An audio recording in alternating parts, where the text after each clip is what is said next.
ما در عصر زندگی میکنیم که زندگی امکان برای ما داده که موبایل پیشوری خود بانیم و هر چی که دل ما شد چی راست چی غلط بگوییم و بهانه از اینکه حقیقت میگیم.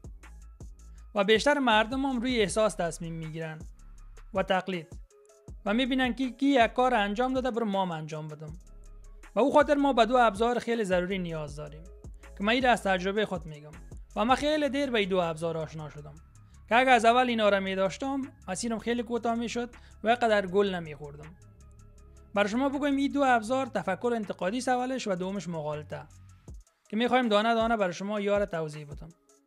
تفکر انتقادی یعنی که اگه تو یک چیز در رسانه میبینی که یک کسی میگه بدون منبع، بدون از یک تحقیق کرده باشه، باید ازش سوال بکنی یا از خودت سوال بکنی که چرا این حرف میزنه، منظورش چی است، آیا این حرفش علمی است، دقیق است.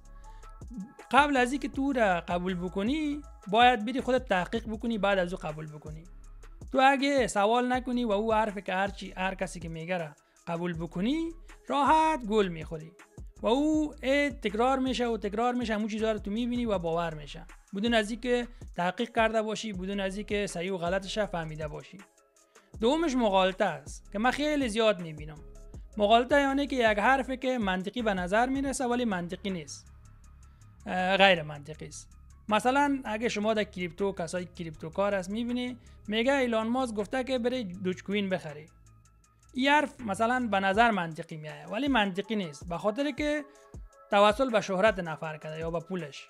مغالطه است، حرفش به نظر منطقی میایه ولی منطقی نیست.